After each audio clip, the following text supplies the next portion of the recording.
And we welcome you to another edition of Inside the Lines here on CFCSports.com. Thanks for tuning in. I'm Jeff McCarriger. We come to you from inside a busy TD Arena here as we get set for the Charleston Classic. And, of course, a lot going on here at the College of Charleston with athletics this week. Both the men's and women's basketball teams open new eras with new head coaches, and the volleyball team getting set for Southern Conference tournament play. But we begin tonight with men's basketball. Here at TD Arena, head coach Doug Wojcik in his first official game on the sidelines for the Cougars as they hosted Towson out of the CAA. First half, Cougars got up big early. Here's Andrew Lawrence. Circus shot from the free throw line. Count the bucket and a foul. He'd hit the free throw to complete the three-point play. 9-2 Cougars, and this would be the start of a big night for Trent Wiedemann. Terrell Benneman tries to drive the baseline, but number 44 says, Big rejection from Trent. Good play. Now back to the action. Cougars up by 9, and Anthony Stitt drains the three from the left side, but it would not be the last we heard of Anthony Stitt. Here's Wiedemann on the inside. Has it knocked away, but Ajayi Baru right there to clean it up. Puts it home. Cougars now up 28-9. Next possession, and it's Stitt. Told you we'd hear more from him. The sophomore hits the three in transition, and the College of Charleston has opened up a 22-point advantage. Willis Hall got into the act as well, takes the feed from Anthony Thomas, lays it in. Now back to Wiedemann with time winding down in the first. Andrew Lawrence finds the big man who jams it home with two hands, and the Cougs would take a 40-14 lead into the locker room. Huge game for number 44. Second half, Anthony Thomas, the new guy, finds his way onto the stat sheet. Three-pointer from the left corner for CFC's first bucket of the second half. Now later, another three from deep, and it's Anthony Stitt again. This time, CFC goes inside, and how about some more? Number 44. Another two-hand jam by the big fella, and it's 49-16, all College of Charleston. Now Trent would continue his big night just a little bit later. Here on the fadeaway.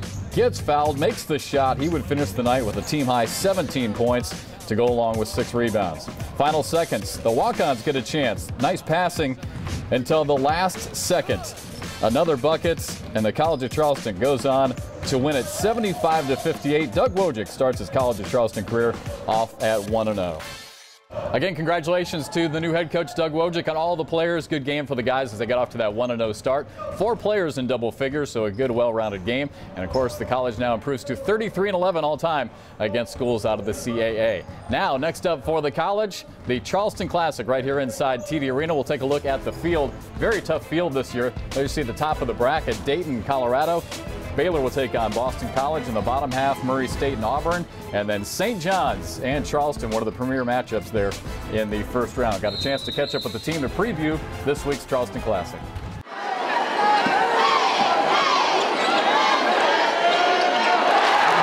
Well, it's a great opportunity, you know, with the tournament here and all these teams here creating a buzz with basketball.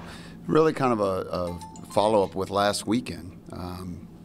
With the Carrier Classic and our game and then the tournament. So it's just been a great 2 weeks. But St. John's, Coach Kress's alma mater, Coach Crummins being from New York, just to have them in the building.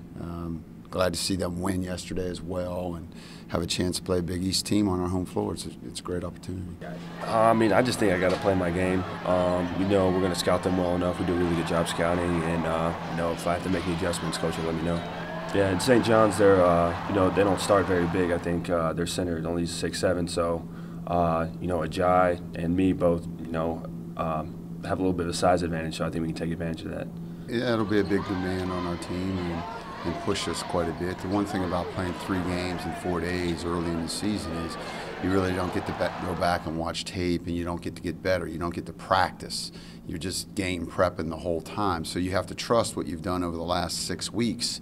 In terms of maybe they run a play that you hadn't gone over or something in an action that you haven't seen, and you hopefully trust the kids' instincts to kind of defend it. But it'll push us, and part of the reason why we're not playing a game midweek next week, just to kind of make sure we get our legs back, because it's really the big picture. It's the long haul.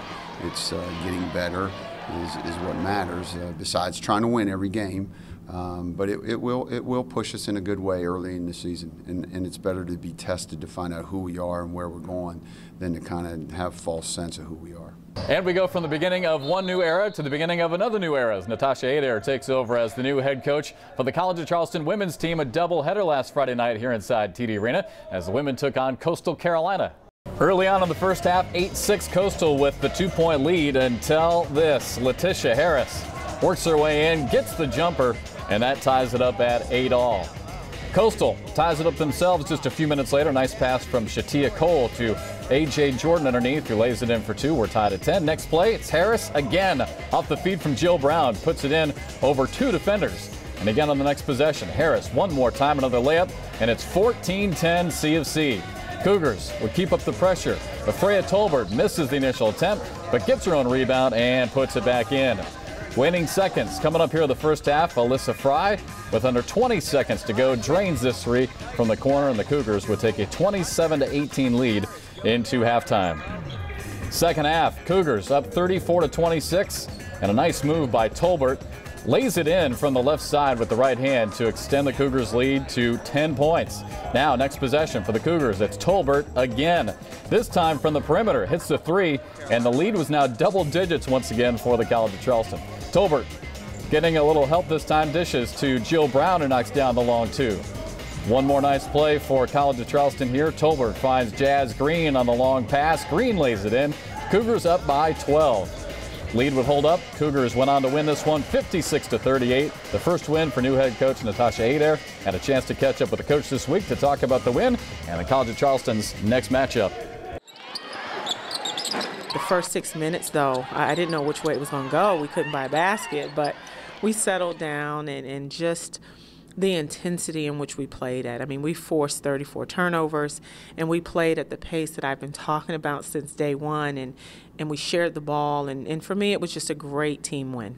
For me, Tish has an upside that I don't even think she realizes how good she could be and how much talent she has. She's been just a joy to coach, and I see her getting better.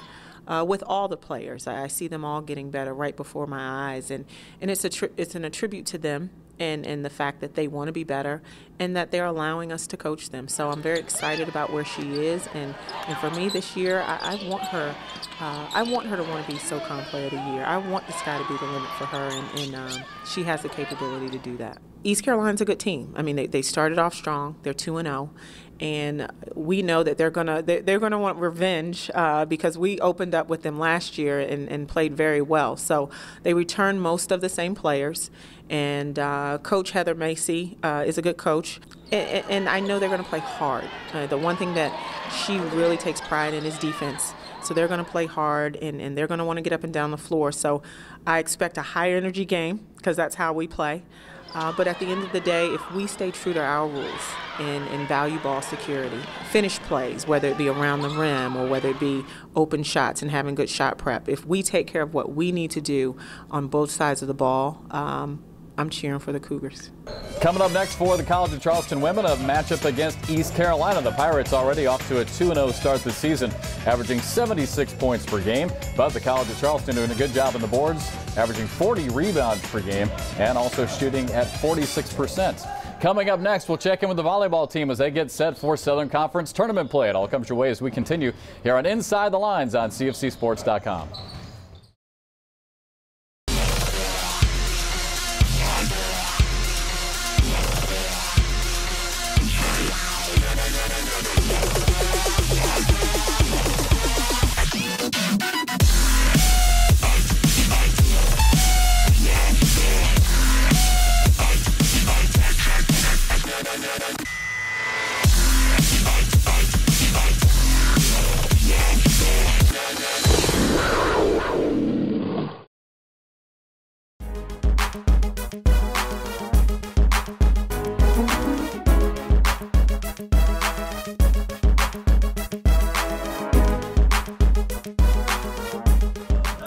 Welcome back to Inside the Lines here on CFCSports.com. Again, both the men's and women's basketball teams off to a great start. Meanwhile, for the volleyball team, a great season. And this year they are looking forward to the Southern Conference Tournament. Here is the bracket for the tournament coming up this weekend. In the top half of the bracket, Elon and Furman, as well as Georgia Southern and UNC Greensboro. Sanford will take on Davidson, and Charleston, just missing that top seed, will take on Chattanooga. Got a chance to catch up with Jason Kepner, the head coach and company, to look forward to this weekend's tournament. Well, I mean, at this point, I think the team is ready to go. If you're not ready by this point in the season, you're not going to be successful in the tournament. So right now we're just trying to have some fun, enjoy the last week here of practice before the championships, and just kind of fine-tune a few things with our passing and ball control, and really focusing on siding out on the first contact. I think that's going to be a big thing for us. When we side out at a high percentage on the first pass, we're usually pretty successful, especially with Chad, who plays great defense going into the tournament. We really need to be efficient with our offense and not get into a lot of long rallies with them. We have been working really hard for this, and we've got a good 5 days of practice. We had a good solid day yesterday. You know, nothing too crazy. We're just trying to solidify the things that are our weak points. And, you know, it's kind of like Coach said yesterday, we've done everything we've needed to work on this season, and now we're just trying to make things nice, crisp, and be ready and fresh for the weekend. It's been a long season, so getting to this point is what we all want, and we're finally here, so it's really exciting. This is our last week up to the tournament this weekend, so everyone's just really excited and working really hard.